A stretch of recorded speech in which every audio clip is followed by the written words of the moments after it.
का हार्दिक स्वागत और अभिनंदन है मित्रों। फ्रेंड्स, कैसे हैं आप सभी लोग?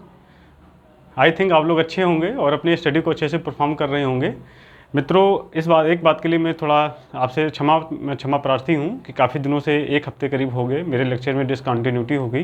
कुछ टेक्निकल इशू था मित्रों, कुछ मेरा पर्सनल इशू था, इस वजह से जो है आपको वीडियो की कंटिन्यूटी नहीं हो पाई। लेकिन आज से वादा करते हैं कि अब से जो है आपको कंटिन्यू वे में जो है वीडियो प्राप्त होगी मित्रों। ठीक, तो मित्रों इसके पहले जो है हम लोगों ने जो है आज का जो टॉपिक है मित्रों, जो आज का टॉपिक हमारा वो है मित्रों नास्तिक आंदोलन का उदय। 5वीं से 6वीं शताब्दी ईसा पूर्व में गंगा घाटी में जो है नास्तिक आंदोलन का जो उदय हुआ था, हम लोग उसके बारे में पढ़ेंगे।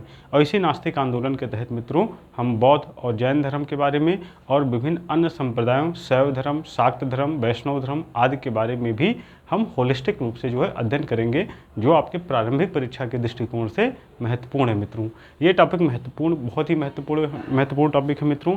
और आप PCS, RO, BO कोई भी एग्जाम हो जहाँ पर इतिहास शब्द जुड़ा हुआ है, वहाँ से एक प्रश्न यहाँ से पक्के तौर पर पूछे जाते हैं मित्रों। चाहे कोई ईयर का पेपर हो, एक आध 2 साल कहीं छूट गया हो तो वो अपवादिक तौर पे मैं नहीं कह सकता हूँ, वरना कोई भी ऐसा वो एग्ज़ाम नहीं है जहाँ से बौद्ध और जैन धर्म या 5वीं से 6वीं शताब्दी ईसा पूर्व से कम एक क्वेश्चन ना बने मित्रों। ठीक है, तो इसी के साथ में मित्रों जो है हम लोग आज का जो हमारा टॉपिक है वो धार्मिक आंदोलन है। 5वीं से 6वीं शताब्दी ईसा पूर्व में भारतीय उपमहाद्वीप में आरंभ हुए जो धार्मिक आंदोलन हुए थे, उनसे जुड़े हुए टॉपिक को आज हम लोग अध्ययन करेंगे मित्रों।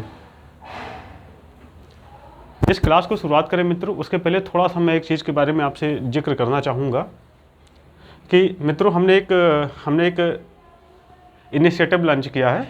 हमारा एक इनिशिएटिव लॉन्च किया गया है जो क्या है हमारा रिवीजन थ्रू MCQ प्लान। ठीक, एक हमने रिवीजन थ्रू MCQ प्लान उसमें लॉन्च किया है मित्रों, जिसमें हम लोग ऑब्जेक्टिव क्वेश्चन के माध्यम से संपूर्ण इतिहास के सिलेबस को हम लोग कवर करेंगे मित्रों। कोई भी कंपटीशन हो मित्रों, जब तक उसमें हम लोग ऑब्जेक्टिव क्वेश्चन का जब तक हम लोग प्रैक्टिस नहीं करते हैं, एग्जाम में हमें क्वेश्चन जब सामने आता है तो चार विकल्प में हम लोग कन्फ्यूज हो जाते हैं मित्रों। तो हमें सब्जेक्टिव अध्ययन करने के साथ साथ में यहाँ से आपका कॉन्सेप्ट क्लियर होगा, लेकिन ऑब्जेक्टिव की प्रैक्टिस से मित्रों आपके अंदर जो है परफेक्शन आएगी मित्रों। ठीक है, तो आप लोग उस इनिशिएटिव को जरूर देखिए मित्रों, और मुझे पूरा विश्वास है कि निश्चित रूप से आपको उसका आगामी जब भी एग्जाम आप देंगे तो उसका आपको बहुत ही वो बेनिफिशियल आपके लिए रहने वाला सेशन है मित्रों। ठीक, तो चलिए मित्रों हम लोग शुरू करते हैं। मित्रों हम लोग भारतीय इतिहास का अध्ययन कर रहे हैं, इसके तहत हम लोग एंशिएंट हिस्ट्री पढ़ रहे हैं, और ये जो है PCS, RO, ARO, BO and other competitive exam के लिए महत्वपूर्ण है मित्रों। जैसे मित्रों हमने देखा है कि अमेरिका के पास में फादर ऑफ ऑल बम है, रसिया के पास मदर ऑफ ऑल बम है। इसी तरीके से मित्रों ये आपका जो सब्जेक्ट, ये जो आप लेक्चर यहाँ पर पढ़ रहे हैं, ये फादर ऑफ ऑल हिस्ट्री है। ठीक है, मतलब हिस्ट्री के इस वीडियो में कोई भी कंपटीशन आप देंगे, इससे बाहर आपको नहीं जाने की आवश्यकता है। हमने सारी चीज़ों को ध्यान में रखते हुए इस बैच को डिज़ाइन किया है मित्रों। PCS, RO, BO या कोई भी एग्जाम हो, आप यहाँ अगर आपने इस वीडियो को कर लिया, इसकी PPT को आपने रिवीजन कर लिया, तो आपको मोर देन इनफ है, आपको कहीं भटकने की आवश्यकता नहीं है मित्रों। बाकी आपको अगर PhD करनी है तो फिर उसके लिए मैं कुछ नहीं कर सकता हूँ, आप लोग कीजिए, लेकिन आपका इतने से काम चल जाएगा, इस बात का मैं आपको जो है आश्वासन देता हूँ। और हाँ, साथ साथ मित्रों जो आप यहाँ पर क्लास कर रहे हैं, इसके साथ साथ में जो है आप लोग प्रीवियस ईयर्स के क्वेश्चन जरूर करते रहिए मित्रों। इससे आपको जो है ये विश्वास होगा कि हम लोग क्या पढ़ रहे हैं, कैसे पढ़ रहे हैं, कितना पढ़ रहे हैं, और क्या हमारा एग्जाम ओरिएंटेड पढ़ाई हो रही है या नहीं हो रही है मित्रों। ठीक, तो हम देखते हैं मित्रों कि 5वीं से 6वीं शताब्दी ईसा पूर्व में हम देखते हैं कि बौद्ध और जैन धर्म का हम उदय भारतीय उपमहाद्वीप में होते हुए देखते हैं मित्रों। ठीक है, तो हम ये देखते हैं 5वीं और 6वीं शताब्दी ईसा पूर्व के पहले की कंडीशन क्या थी मित्रों। तो हम देखते हैं कि जो भारतीय दर्शन है हमारा, वो 5वीं 6वीं शताब्दी ईसा पूर्व में भारत में जो है आस्तिक दर्शन जो है हावी था मित्रों। आस्तिक दर्शन वह दर्शन था जिसका विश्वास मित्रों ईश्वर में होता था, और अपने जो है वेदों में और ईश्वरीय विचारधारा में जिसका विश्वास होता था, वो आस्तिक दर्शन कहलाता था मित्रों।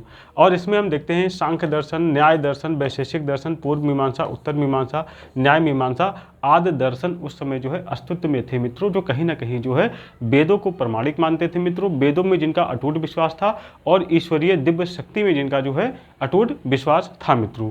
लेकिन हम देखते हैं कि विभिन्न कारणों से विभिन्न कारणों से 5वीं-6वीं शताब्दी ईसा पूर्व तक आते आते हम देखते हैं कि इस आस्तिक विचारधारा को चुनौती जो है मिलने लगी थी मित्रों। ठीक है, तो वो कौन कौन सी परिस्थितियां थी जिनसे 5वीं से 6वीं शताब्दी ईसा पूर्व में आस्तिक धर्म को चुनौती मिली, उसके पीछे क्या कारण जिम्मेदार थे मित्रों, उसे हम निम्नलिखित भागों में जो है बांटकर जो है देख सकते हैं मित्रों। नंबर 1 जो है मित्रों, उसमें हम पहला कारण, उसमें हम सामाजिक कारणों को देख सकते हैं मित्रों। एक मिनट,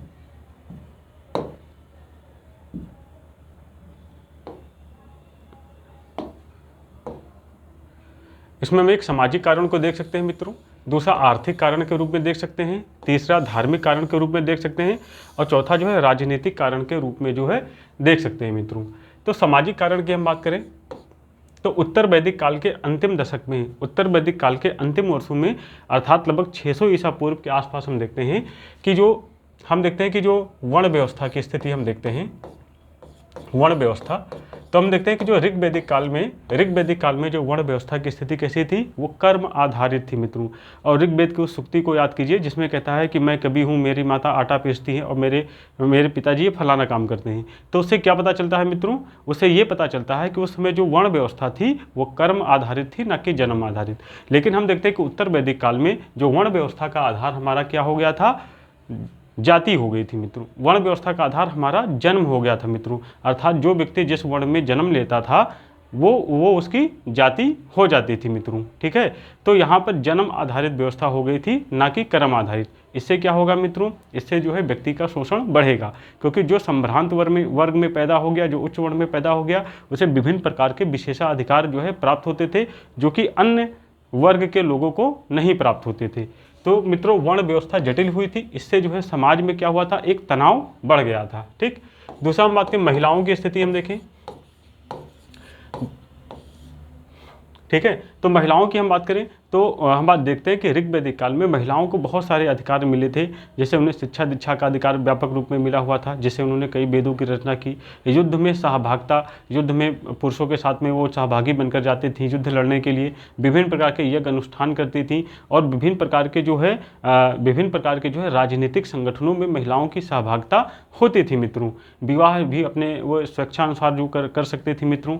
लेकिन उत्तर वैदिक काल में ये सिनेरियो चेंज होता नजर आता है मित्रों, और यहाँ पर जो विवाह का उनका स्वैच्छिक अधिकार होता था, वर को चुनने का अधिकार होता था, उत्तर वैदिक काल में उसमें वो अधिकार उनसे छीन लिया गया मित्रों, और अब वह स्वैच्छिक रूप से विवाह नहीं कर सकती थी मित्रों।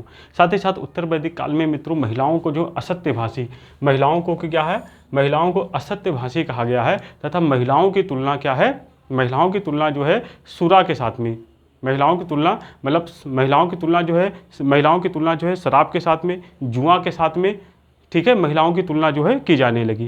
यानी शराब, जुआ और महिलाओं को एक कैटेगरी में देखा जाने लगा, जो कि उनके स्थिति में उनके ये दर्शाता है कि महिलाओं की स्थिति में जो पतन आ रही थी। हम ऋग वैदिक काल में हम देखें मित्रों, जो समाज का ढांचा जो था हमारा वो पितृसत्तात्मक था। जो आर्यों का सामाजिक ढांचा था वो पितृसत्तात्मक था मित्रों, लेकिन वहाँ पर पितृसत्तात्मक व्यवस्था उतनी अभी हावी और मजबूत नहीं हो पाई थी।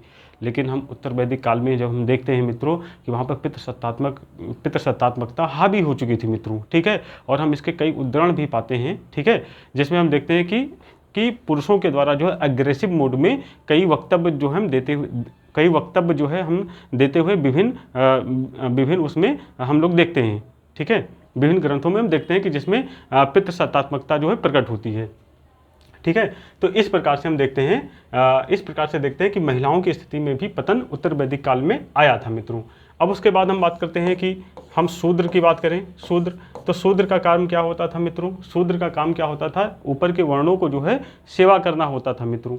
वैश्य जो होते थे, जो वैश्य की स्थिति थी मित्रों, वैश्य का काम क्या था, ये व्यापारिक गतिविधियों को जो है अंजाम देते थे मित्रों, और सारा कुछ टैक्स वगैरह जो होता था ये सारा भार वैश्य पर होता था मित्रों। और इसके बाद हम देखते हैं कि अछूतों की अगर स्थिति की हम बात करें तो उत्तर वैदिक काल के अंतिम दशक में आते आते हम देखते हैं कि अछूत की अवधारणा भी अस्तित्व में आने लगी थी, जो कि 600 ईसा पूर्व से लेकर 300 ईसा पूर्व में जो सूत्र काल का समय आता है मित्रों, तो वहाँ पर हम अछूत शब्द का उल्लेख भी पाते हैं मित्रों। अछूतों की जो सामाजिक दशा बहुत ही दयनीय थी मित्रों। इन्हें समाज में बहुत ही उपेक्षित दृष्टिकोण से देखा जाता था, और इनको जो है जो नगर था उसके बाहर जो है बसाया जाता था, और जब नगर में प्रवेश करते तो डंडा पीटते हुए प्रवेश करते थे कि जिससे कि कहीं हमारी परछाई किसी अन्य व्यक्ति पर न पड़ जाए और वो अछूत हो जाए। तो इस प्रकार से मित्रों हम देखते हैं कि सामाजिक दशा जो थी वो उत्तर वैदिक काल की, मतलब छठी शताब्दी ईसा पूर्व में, उसमें बहुत ही उसमें नाटकीय परिवर्तन आ चुका था, और बहुत ही सामाजिक व्यवस्था के कारण ये सारे वर्ग जो है शोषित व उत्पीड़ित, स्वयं को शोषित व उत्पीड़ित महसूस कर रहे थे मित्रों। अब नेक्स्ट कारणों की अगर हम बात करें तो आर्थिक कारण की हम बात करें, आर्थिक कारण की हम बात करें, हम आर्थिक कारण में भी बात करें तो एक तरफ हम देखते हैं मित्रों को उत्तर वैदिक काल में क्या हो रहा था। 1000 ईसा पूर्व के आसपास जो है अतरंजी खेड़ा नामक स्थल से जो है लौह की जो है खोज हो चुकी थी मित्रों। लेकिन हम देखते हैं कि 1000 से लेकर 600 ईसा पूर्व तक आते आते जो है जो लौह था हमारा, उसका प्रयोग जो है काफ़ी कुछ बढ़ चुका था मित्रों। तो जब लोहे का प्रयोग बढ़ा मित्रों तो वहाँ पर लोहे के फाल मिलने लगे, लोहे के फाल बनाए जाने लगे, जिससे गहराई से कृषि होने लगी, गहराई से जुताई खेतों की होने लगी, और उससे क्या हुआ, फसल की प्रोडक्टिविटी बढ़ गई। अब फसलों की जब प्रोडक्टिविटी बढ़ेगी और साथ ही साथ गंगा यमुना का दोआब था तो पहले से उपजाऊ मिट्टी यहाँ थी मित्रों, तो क्या हुआ यहाँ पर, एक तो उपजाऊ मिट्टी, दूसरा लोहे का फाल, इसने क्या किया, उपजाऊ मिट्टी, हम देखते हैं कि उपजाऊ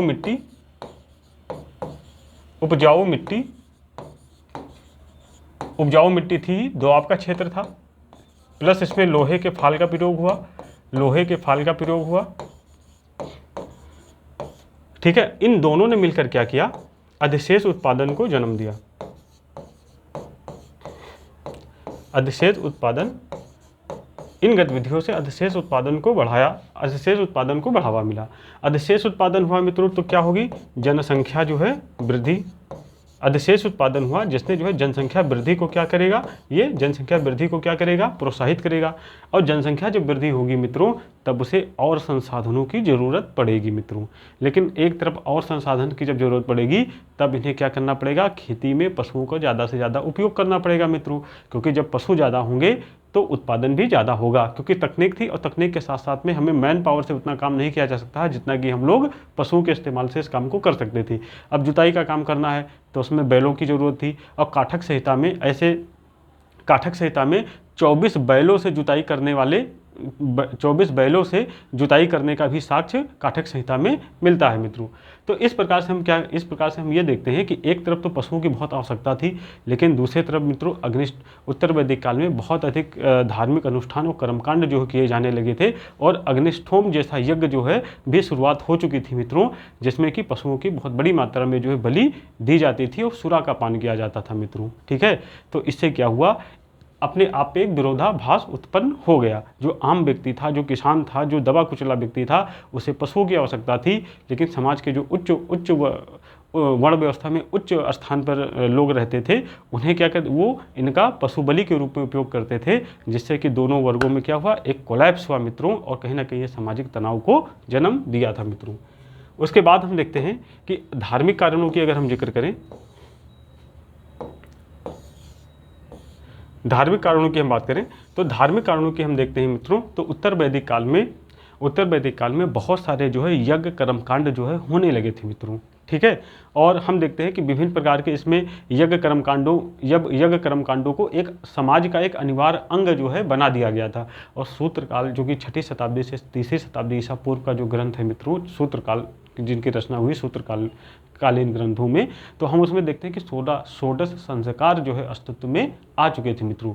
16 संस्कार मतलब जन्म से लेकर मृत्यु तक जो है व्यक्ति को 16 संस्कारों में बांध दिया गया था। अब जो व्यक्ति अमीर था, जो व्यक्ति संपन्न था, उसके लिए तो 16 संस्कार को करने में कोई समस्या नहीं थी, लेकिन जो व्यक्ति गरीब था मित्रों, उसके लिए 16 संस्कार का अनुपालन करना बहुत ही जो है दुर्लभ कार्य था मित्रों। अब एक रूप से आर्थिक रूप से असक्षम था, दूसरे रूप से धार्मिक रूप से उसके ऊपर बाध्यता थी। परिणाम स्वरूप कई बार उसे कर और कई बार उसे जो है मित्रों दूसरे से उधार लेकर या कर्ज लेकर भी इन धार्मिक अनुष्ठानों को आयोजन करना पड़ता था। और कभी कभी वो इतनी उसकी स्थिति खराब होती थी कि उसे उधार लेकर भी इस कार्य को संपन्न करने में मुश्किलें आती थी। इस वजह से क्या हुआ, कहीं ना कहीं इसने सामाजिक तनाव को जो है जन्म दिया मित्रों। और ये जो है कहीं ना कहीं अन्य जो है व्यक्ति का जो मस्तिष्क है वो अन्य धर्मों की तरफ कहीं ना कहीं वो मोड़ने लगा। राजनीतिक कारण की हम बात करें मित्रों, जो चौथा कारण है राजनीतिक कारण, तो हम देखते हैं उत्तर वैदिक काल यानी छठी शताब्दी उत्तर वैदिक काल की अंतिम अवस्था में यानी छठी शताब्दी ईसा पूर्व में हम देखते हैं कि जो है कि वर्ण व्यवस्था में प्रथम स्थान हासिल करने के लिए मित्रों जो ऊपर की जो दो जातियां थी या दो वर्ण व्यवस्था में जो पहले और दूसरे क्रम में थे ब्राह्मण और क्षत्रिय, उनमें आपस में जो है तनाव उत्पन्न हो गया था मित्रों। कहीं ना कहीं जो क्षत्रिय वर्ण व्यवस्था क्षत्रिय धर्म के लोग थे वो कहीं ना कहीं अपने आप को वर्ण व्यवस्था में पहले नंबर पर मानते थे और अपने आप को श्रेष्ठ मानने लगे थे, और वहीं जो ब्राह्मण वर्ग था वो अपने आप को दूसरे नंबर पर लाने दूसरे स्थान पर अपने आप को संतुष्ट नहीं पा रहा था मित्रों। इसने कहीं ना कहीं सामाजिक तनाव को जन्म दिया। इसका प्रमाण हम लोग मित्रों जो है उपनिषद चिंतन में भी देखते हैं। यानी हम देखते हैं कि जो पहले की हायरार्की थी, हम राजनीतिक कारणों की जिक्र करें तो पहले क्या हायरार्की थी हमारी, पहले था हमारा ब्राह्मण, फिर क्षत्रिय, फिर वैश्य था हमारा, और फिर क्या था हमारा शूद्र था मित्रों, ठीक, और फिर ये शूद्र था, ठीक। ये पहले ये हायरार्की होती थी मित्रों। लेकिन हम देखते हैं कि उपनिषद चिंतन में क्या आता है, उपनिषद चिंतन में हम देखते हैं कि क्या आता है, इसमें क्या था क्षत्रिय, दूसरे नंबर पर ब्राह्मण, ठीक, फिर वैश्य और फिर ये शूद्र, ठीक है। तो ये क्या हो गया उपनिषद चिंतन में जो है मित्रों इस वर्ण व्यवस्था को जो है फॉलो किया जाने लगा, यानी क्षत्रिय को ऊपर रखा गया। तो कुल मिलाकर क्या था, ये राजनीतिक तनाव उत्पन्न हुआ, यानी राजनीतिक सत्ता को प्राप्त करने के लिए जो है ब्राह्मण व क्षत्रियों में भी जो है आपस में प्रतिस्पर्धा होने लगी थी, जिससे कि कहीं ना कहीं सामाजिक तनाव जो है उत्पन्न हुआ था मित्रों, ठीक। तो कुल मिलाकर जो है ये इन सारे कारणों की वजह से ये जो सारे कारणों ने जो है सम्मिलित रूप से मित्रों 5वीं से 6ठी शताब्दी ईसा पूर्व में जो है नास्तिक दर्शन के उदय को जो है प्रेरित किया मित्रों। ये ऐसा दर्शन था जो वेदों में मुख्य रूप से वेदों में इनकी आस्था बहुत ज़्यादा नहीं थी मित्रों। वेदों को प्रमाणिक ये लोग नहीं मानते थे मित्रों, और वेदों को मनुष्य द्वारा रची गई रचना मानते थे मित्रों, उसे ईश्वरीय नहीं मानते थे मित्रों। इसमें हमारे मित्रों बौद्ध और जैन धर्म प्रमुख थे मित्रों। यद्यपि हम देखते हैं कि तत्कालीन परिस्थितियों में यानी 6ठी शताब्दी ईसा पूर्व के आसपास जो है बौद्ध ग्रंथ है मित्रों, जो बौद्ध ग्रंथ है हमारे, इसमें बौद्ध ग्रंथों में जो है लगभग 63 संप्रदायों का उल्लेख मिलता है। 63 नास्तिक संप्रदायों का उल्लेख, ये हो गया 63 नास्तिक संप्रदायों का उल्लेख जो बौद्ध ग्रंथ में मिलता है मित्रों। और जैन ग्रंथ में जो है मित्रों, ये जैन ग्रंथ अगर बात करें, जैन ग्रंथ में 363 संप्रदायों का उल्लेख जो है मिलता है मित्रों, ठीक है।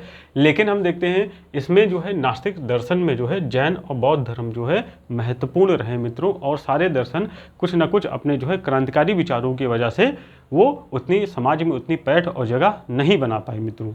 तो आगे हम लोग देखते हैं कि 6ठी शताब्दी ईसा पूर्व के आसपास में जो है कुछ प्रमुख यानी बौद्ध धर्म से पूर्व या बौद्ध जैन धर्म के पूर्व कुछ जो प्रमुख संप्रदाय थे मित्रों, हम लोग उनकी जो है चर्चा कर लेते हैं, जो बौद्ध और जैन धर्म से इतर थे मित्रों, ठीक। तो हम देखते हैं कि पहला जो चिंतन था मित्रों, जो पहला चिंतन था वो भौतिकतावादी चिंतन था, जो कि अजित केस कम्बलिन जी का था। भौतिकतावादी जो चिंतन था मित्रों वो अजित केस कम्बलिन जी का था। इनका मानना था कि अच्छे व बुरे कर्मों का कोई फल नहीं होता है मित्रों, ठीक है, इसलिए अधिकतम सुख को प्राप्त करना चाहिए। अजित केस कम्बलिन का मानना था कि अच्छे व बुरे कर्मों का कोई फल नहीं होता है, इस वजह से मित्रों जो है हमें अधिकतम सुख को प्राप्त करना चाहिए। ये भौतिकतावादी चिंतन था जो कि अजित केस कम्बलिन जी का था मित्रों। दूसरी जो विचारधारा थी वो अक्रियावाद के नाम से जानी जाती है मित्रों, और ये जो है पूरण कश्यप जी की थी, जो अक्रियावाद के नाम से जानी जाती है। इनका मानना था मित्रों कि ना तो कर्म होता है और ना ही जो है पुनर्जन्म होता है, ये अक्रियावाद थे मित्रों, ठीक। ये कर्म और पुनर्जन्म को नहीं मानते थे मित्रों, ठीक। तीसरा था हमारा आजीवक था मित्रों। इसके जो प्रतिपादक थे मित्रों वह मखलीपुत्र जो है गोसाल थे मित्रों। इनका मानना था मित्रों कि आत्मा को जो है अनेकों अनेक पुनर्जन्मों के पूर्व निर्धारित अटल चक्र से गुजरना पड़ता है। यानी इनका मानना था कि आत्मा को पूर्व निर्धारित अनेकों अनेक चक्र होते हैं, कोई अटल चक्र होता है, यानी एक प्रोसेस होता है, निश्चित प्रोसेस होता है, उससे गुजरना पड़ता है। ठीक है, यानी आत्मा को पुनर्जन्म के पहले कई निर्धारित जो है प्रक्रिया से गुजरना पड़ता है। यह मखलीपुत्र गोसाल का मानना था मित्रों। ठीक, उसके बाद जो नियतवादी थे, नियतवादी नेक्स्ट था। इसके जो प्रतिपादक थे मित्रों पकुद कच्चायन जी थे मित्रों। ठीक है, पकुद कच्चायन जी थे। ठीक है, इनका मानना था मित्रों, ये नियतवादी थे। ठीक है, नियतवादी थे। इनका मानना था मित्रों कि सब कुछ पूर्व से ही नियत है। नियत मतलब सब कुछ पूर्व से ही नियत है मित्रों। ठीक है, इसलिए हमें परेशान नहीं होना चाहिए, जो हमें मिले वैसे हमें जीवन यापन करना चाहिए। सब ईश्वर की इच्छा है, जो मिले अपना कर, जो मिल जाए उसमें खाओ पियो मस्त रहो, और बहुत ज़्यादा टेंशन लेने की आवश्यकता नहीं है। ये नियतवादी विचारधारा थी मित्रों पकुद कच्चायन जी की। ठीक, और नेक्स्ट थी मित्रों अनिश्चयवादी थी मित्रों। अनिश्चयवादी विचारधारा थी हमारी, ये संजय विट्ठल पुत्र जी की थी अनिश्चयवादी विचारधारा। ठीक है, इन्होंने कहा कि स्वर्ग है या नरक है। इन्होंने कहा ना तो यह कहा जा सकता है कि स्वर्ग है, ना तो यह कहा जा सकता है कि नरक है। ठीक है, या कुछ नहीं है, स्वर्ग है या नरक है, स्वर्ग है या नहीं है, नरक है या नहीं है, या कुछ है या नहीं है, इसके बारे में कुछ नहीं कहा जा सकता। ये अनिश्चयवादी थे मित्रों। ठीक है, और इसी में एक अंतिम भी आता है मित्रों चारवाक दर्शन। चारवाक दर्शन के नाम से जिसे हम लोग जानते हैं, इनका कहना था कि या जीवेत सुख जीवेत ऋण कृता घृत पीवेत भस्मीभूत शरीरस पुनरोगमन कुता, कि मतलब जब तक जियो सुख से जियो, चाहे घृत लेकर चाहे ऋण लेकर घी पियो, और मरने के बाद में शरीर का पुनरागमन नहीं होता है मित्रों। तो ये कहीं ना कहीं मित्रों भौतिकतावादी चिंतन है, भौतिकतावादी चिंतन था। तो इन मित्रों ये जो ऊपर के जो हमारे जो सारे ये चिंतन थे मित्रों, इन्हें समाज में उतनी ज़्यादा मान्यता नहीं मिल पाई, क्योंकि ये क्रांतिकारी विचारधारा को कहीं ना कहीं रिप्रेजेंट करते थे और समाज को भौतिकतावाद की तरफ ले जा रहे थे। और अगर मित्रों हम लोग आज के 2000-2500 साल पहले अगर भौतिकतावाद को अपनाते, तो शायद हमारा जो सामाजिक ताना बाना जो है इतना मजबूत बना हुआ हो, शायद वो ना बन पाता। ठीक है, यही कारण है मित्रों कि 15वीं-16वीं शताब्दी में जब यूरोप का हम देखते हैं पुनर्जागरण और रेनेसां के युग में आगे बढ़ा, तो देखते हैं वहाँ पर भौतिकतावादी चिंतन को अपनाया गया मित्रों। और आज भी हम देखते हैं कि वहाँ का समाज उतना संगठित नहीं हो पाया है जितना कि भारतीय समाज हमारा है। ठीक, तो ये कहना कहीं वहाँ पर भौतिकतावाद को अपनाया गया, और हमारे यहाँ जो है शुरुआत से ही आध्यात्मिक चिंतन की तरफ जो है ज़्यादा बल दिया गया था मित्रों। ठीक है, अब हम एक तरफ हम ये जिक्र करना चाहते हैं कि एक तरफ मित्रों जब भारत में एक बौद्धिक पुनर्जागरण चल रहा था और एक धर्म सुधार आंदोलन की तरफ हमारा देश बढ़ रहा था, तो उसमें विश्व का सिनेरियो क्या था। तो इसमें हम देखें कि विश्व के तत्कालीन परिस्थितियों में विश्व के अन्य देशों में भी जो है बौद्धिक हलचल जो है चल रही थी मित्रों। और उसमें हम देखते हैं कि जो चीन में हम देखते हैं इसी समय कन्फ्यूशियस दार्शनिक का नाम आपने सुना होगा, बहुत महान दार्शनिक थे चाइना के। तो उस समय हम देखते हैं मित्रों चीन में कन्फ्यूशियस के द्वारा धर्म सुधार आंदोलन चलाया जा रहा था। ईरान में जो मित्रों हम देखते हैं जरथुस्त्र के द्वारा धर्म सुधार आंदोलन चलाया जा रहा था। और यही समय था मित्रों जब यूनान में जो है पाइथागोरस जैसे महान व्यक्ति के द्वारा जो है धर्म सुधार आंदोलन चलाया जा रहा था मित्रों। तो कहीं ना कहीं जो भारतीय धर्म सुधार आंदोलन था वो उसका कहीं ना कहीं ये देख सकते हैं कि तत्कालीन परिस्थितियों तो अन्य देशों में भी जो है धर्म सुधार आंदोलन चल रहे थे मित्रों। ठीक है, अब उसमें कहाँ तक इसमें कॉपरेशन था ये तो इतिहास में अभी तो कोई ऐसा प्रमाण नहीं मिला है, लेकिन यह था कि समकालीन परिस्थितियों में अलग अलग देशों में भी जो है इस तरीके के धर्म सुधार आंदोलन चल रहे थे मित्रों।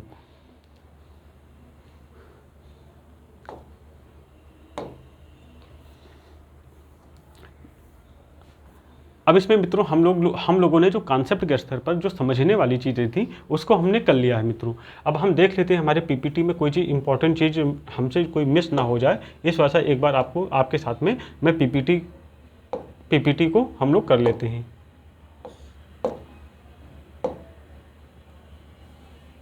देखिए 6वीं शताब्दी ईसा पूर्व में गंगा घाटी में जहाँ एक तरफ साम्राज्यवाद का जो है उदय हो रहा था मित्रों, हो रहा था, तथा एक विशाल सुसंगठित साम्राज्य की नींव जो है रखी जा रही थी, ठीक उसी समय जो है अनेक नए धार्मिक संप्रदायों का उदय जो है हो रहा था मित्रों।